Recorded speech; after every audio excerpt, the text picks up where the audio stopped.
news is that your life is probably very different than how you think it is. The bad news is that's also the good news.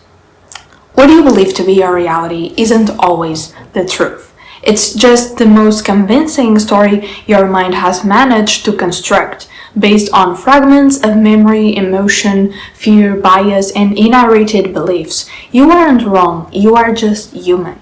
It's not the facts we believe in, it's the stories that feel consistent. And those stories are stitched together with emotion, expectation, identity, and a collection of unconscious biases we rarely ever question. This isn't a flaw in your system.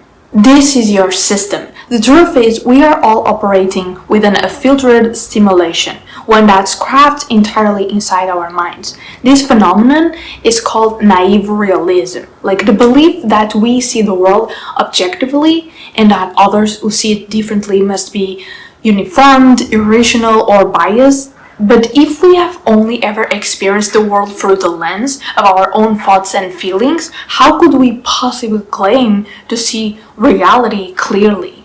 Every single thing that's ever happened to you has happened inside your skull. It's all interpretation, all translation, all your mind interpreting itself. So what's building this illusion? Okay, let's talk about just a few of the psychological biases that shape your entire perception, whether you know it or not. First one, projection. Like, you don't see people as they are. You see them as you are, like your fears, your assumptions, your unmet needs. They are cast like shadows onto every relationship and interaction. Second one, extrapolation.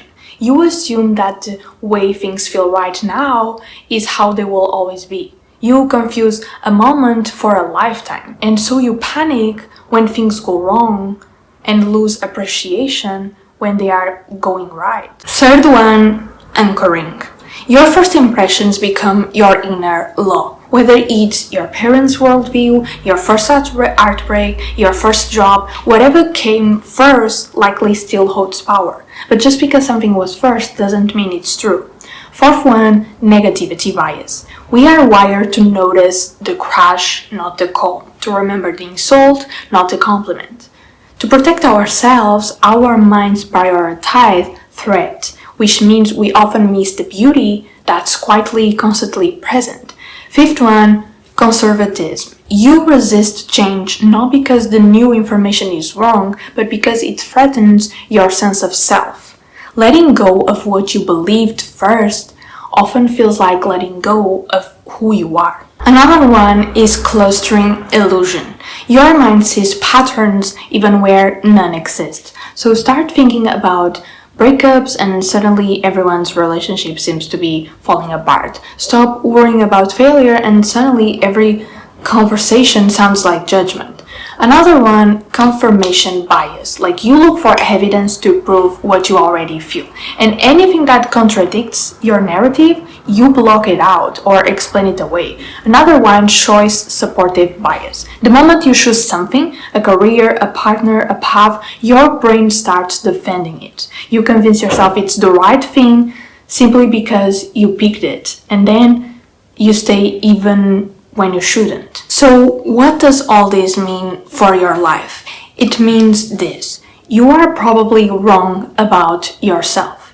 And that is wonderful news, because the pain you feel might not mean you are broken. The confusion might not mean you are lost. The story you are telling yourself about how far behind you are, how much you have failed, how possible it is to change, is just that, a story.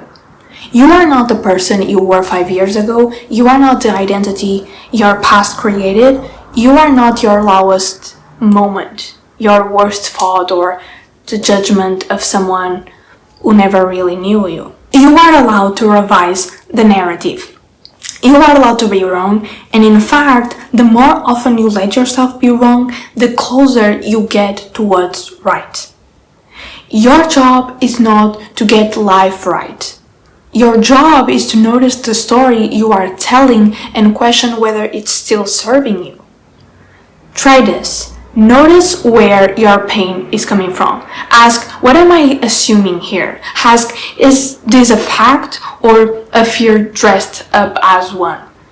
Ask, who might I be if I didn't believe this? What would happen if you stopped trying to defend your identity and instead started discovering it? What would happen if you let go of being sure and started being curious?